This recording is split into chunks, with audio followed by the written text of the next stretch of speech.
¿Cómo están ustedes? Que tengan muy buenas noches. Les invito a seguir como siempre contactándonos con nosotros a través de YouTube y también a través del fanpage Cuevas y Varela Tutores de Grado. Hoy día lo que nos convoca dice relación con una de las clasificaciones más importantes de la ley. Ya el artículo 1 del Código Civil nos señala que la ley es una declaración de la voluntad soberana que, manifestada de la forma prescrita por la Constitución, manda, prohíbe o permite. De esta gran definición de ley que Bellos trató de dilucidar, digamos, nuestro Código Civil, y de buena manera, porque no decirlo, no exento por ello de crítica, es que se saca la más grande clasificación de lo que es la ley. En cuanto a su contenido estamos hablando, que es la ley imperativa, la ley prohibitiva y la ley permisiva. Vamos a analizar rápidamente la ley imperativa. ¿Qué es una ley imperativa? La ley imperativa se puede definir como aquella que tiene por objeto mandar u ordenar hacer algo, ¿ya? O hacer algo pero cumpliendo ciertos presupuestos o ciertos requisitos o condiciones. Es así como el profesor Orrego se nos atreve a distinguir entre dos tipos de leyes imperativas. La primera es la ley imperativa propiamente tal y también la ley imperativa de requisito. La ley imperativa propiamente tal es como, por ejemplo, la que nos señala que todo ciudadano debe pagar impuestos, todo contribuyente debe pagar impuestos, ordena simplemente hacer algo. En cambio, la imperativa propiamente tal es aquella que en apariencia puede ser prohibitiva, digamos porque está prohibiendo hacer algo, pero que ese algo se puede llegar a hacer cumpliendo ciertos presupuestos, ciertas condiciones. En otro código encontramos dos grandes ejemplos de una ley imperativa de requisito, que la primera de ellas es el artículo 1554 del Código Civil y la segunda está en el artículo 1464 del Código Civil. La primera, 1554 del Código Civil, se refiere a el contrato promesa. Ya nos dice el 1554 que la promesa de celebrar un contrato no producirá efecto alguno, sin perjuicio de cumplir con ciertas formalidades o con ciertas condiciones o requisitos que establece la ley, por lo tanto va a producir ahí cierto efecto. Y el número 1 del 1554 nos señala que conste por escrito, que sean de aquellos contratos que la ley no clarificase, que contenga un plazo, una condición que fije la época para la celebración del acto contrato, que en él se encuentre especificado de tal manera el contrato prometido que para que sea perfecto tan solo falte la tradición o cumplir con las solemnidades que la ley prescribe. Por tanto, cumpliendo esos requisitos, la promesa de celebrar un contrato va a producir todos los efectos. Otro ejemplo del 1464, cuando habla del objeto ilícito. Es una de las causales, ¿cierto?, del objeto ilícito. Nos dice que hay objeto ilícito en la enajenación.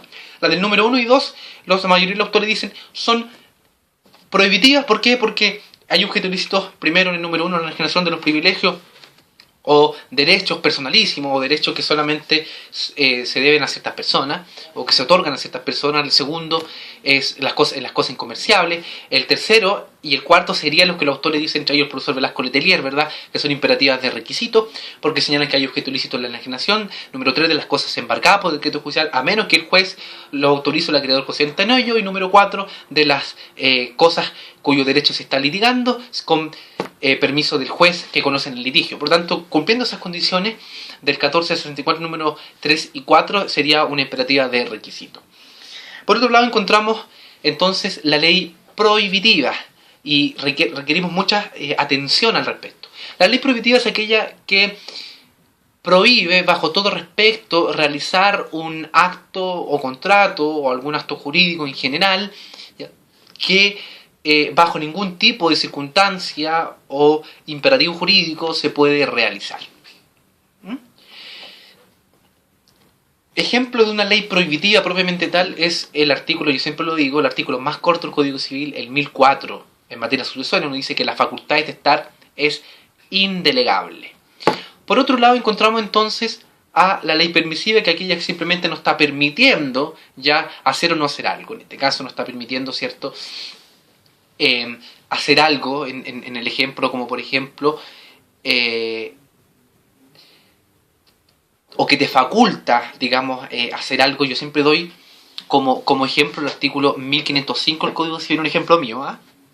No sé si algún autor por allá se habrá dado cuenta o lo habrá inventado, pero en 1505 el Código Civil a nosotros nos dice que las obligaciones facultativas son aquellas en que el deudor debe una cosa, pero confiriéndole la facultad o concediéndosele la facultad de pagar con otra cosa que se designa. Es decir, se le da un permiso ya para poder pagar con otra cosa que se le designa si él quiere, pero debe solamente una cosa. Lo vamos a estudiar en las obligaciones de objeto plural. Entonces se le está dando esa facultad, se le está dando ese permiso por la ley de 1505 para pagar con otra cosa que se le designa al deudor de la obligación facultativa. Ahora, lo importante de destacar en esta triple identidad, digámoslo así, de la ley a propósito del artículo 1 de nuestro Código Civil es distinguir el tipo de sanción en que van a caer todos aquellos que contravengan una ley imperativa o una ley prohibitiva o una ley permisiva. Así, cuando se contraviene una ley imperativa que está mandando o ordenando hacer algo, hay que distinguir si la ley imperativa que se está contraviniendo estaba mirado desde el punto de vista del interés general o del interés particular, ¿ya? O si la ley imperativa ordenaba ya observar algún requisito de publicidad y que no se observó, van a tener distintos tipos de sanciones. Si la ley imperativa que se está contraviniendo estaba mirado desde el punto de vista del interés general, o el acto o contrato ya que se está ejecutando y que está contraviniendo justamente una ley imperativa, está mirado desde el punto de vista de la especie o naturaleza del acto que se ejecuta o celebra, la sanción será la nulidad absoluta. Y si está mirado desde el punto de vista particular, ¿verdad?, y se contraviene esa ley imperativa en atención a la calidad o estado de las partes que intervienen, entonces la sanción será la nulidad relativa. Todo esto está en el 1682 del Código de Bello. Y si se omite un requisito que la ley imperativa señala para la publicidad del acto contrato, será la inoponibilidad, que es una causal de ineficacia del acto jurídico por el cual no produce efecto respecto a tercero de un derecho nacido o de la declaración de nulidad del mismo. Por otro lado, puede ser que la contravención a la ley imperativa no tenga ninguna sanción, siempre y cuando la ley misma lo señale. ¿Cuál sería la sanción ahora por la contravención a una ley prohibitiva? Y esto es muy importante. Inmediatamente los actos que prohíbe la ley son nulos, es decir, producirá la nulidad.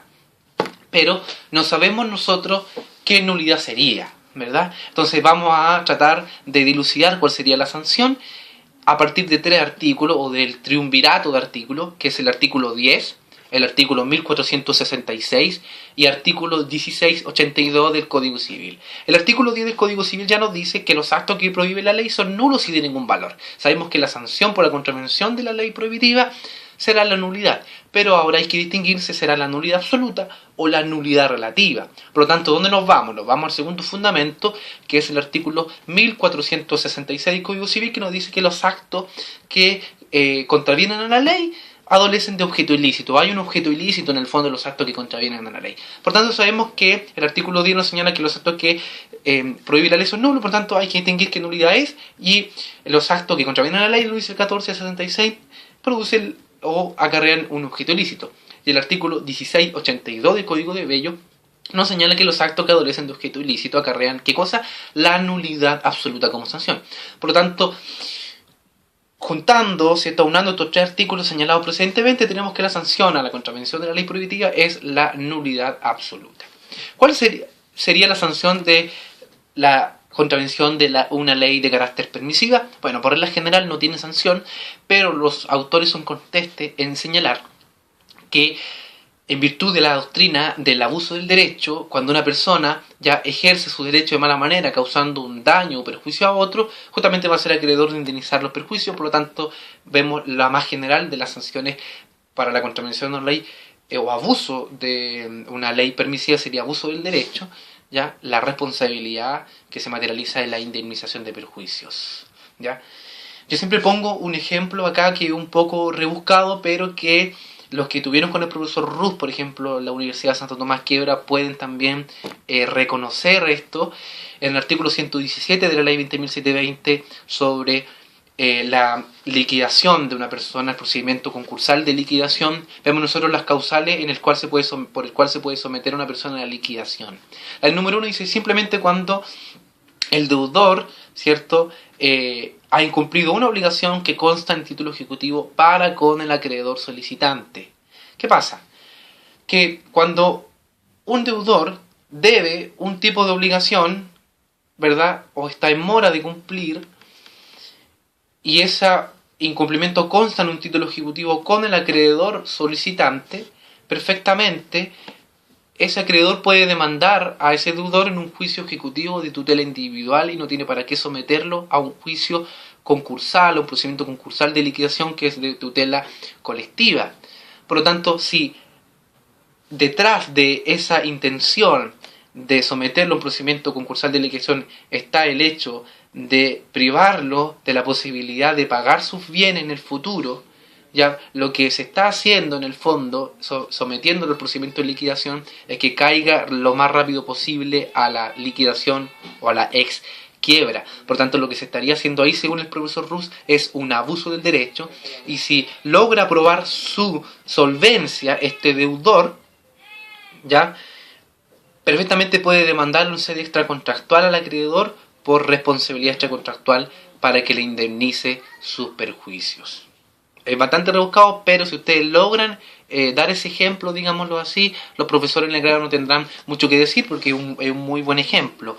Espero que les haya gustado este pequeño video de aproximadamente 12 minutos, 15 minutos, pero que trata un poco de hablar de un tema trascendental para entender los fundamentos de la ley a partir del artículo primero del Código Civil, que por supuesto es un artículo que tiene que ir de memoria.